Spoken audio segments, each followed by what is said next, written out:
Allora, intanto vorrei sapere da dove nasce la serie.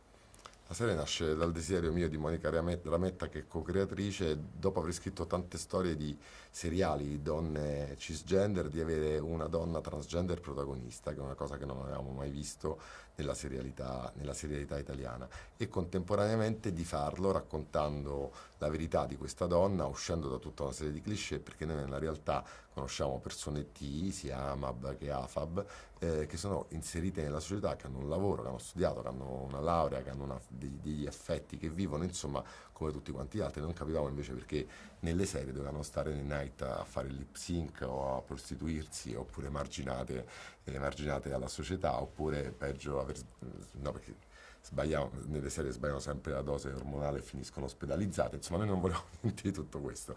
Però contemporaneamente c'era questo desiderio, però volevamo anche che questo personaggio, oltre ad essere appunto inedito per la narrazione televisiva, ma invece molto edito, per così dire, nella nostra vita di tutti i giorni, portasse con sé una storia, cioè non fosse semplicemente la rappresentazione di questa statua realizzata.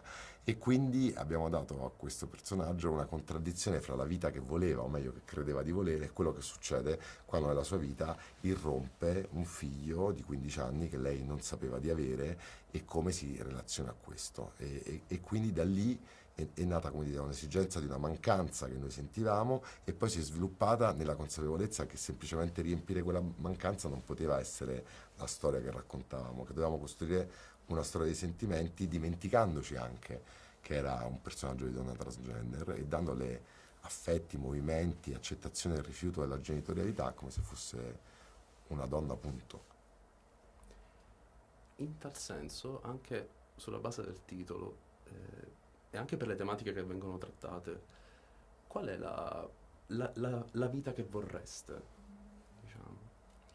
La vita che vorrei per me e ovviamente per chi mi sta intorno è una vita sicuramente consapevole, una vita di rispetto, una vita dove ognuno si può permettere il lusso di dire la propria verità e di non essere additato per questo, una vita dove ognuno si batta per i propri diritti e per quelli degli altri, perché i diritti sono di tutti, altrimenti si chiamano privilegi. E questa è la vita che vorrei.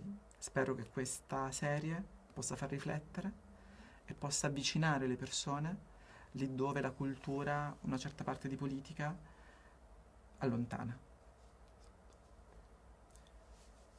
E uno degli elementi chiave che ho notato a livello narrativo è tutto un certo discorso legato a famiglia, vita. In tal senso, quanto può essere, si dice, incisivo o comunque cosa significa essere parte di una famiglia allargata oggi, secondo voi?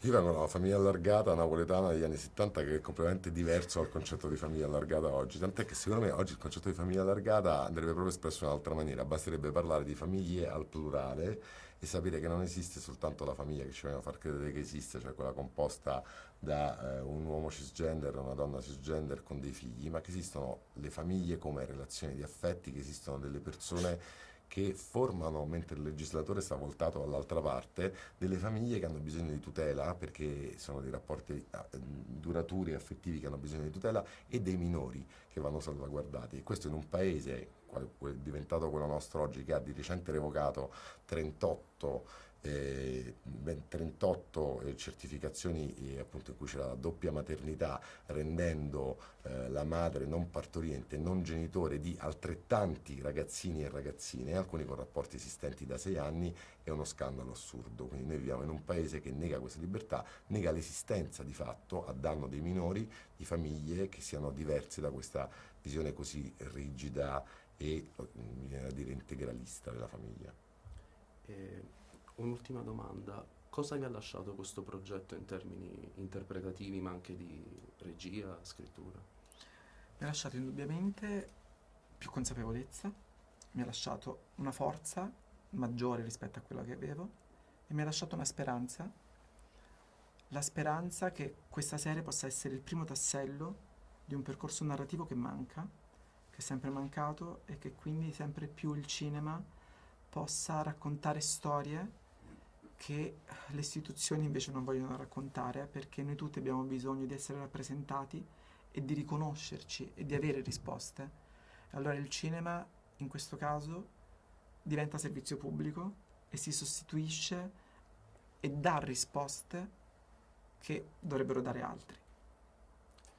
Grazie. Grazie. Grazie. Stop.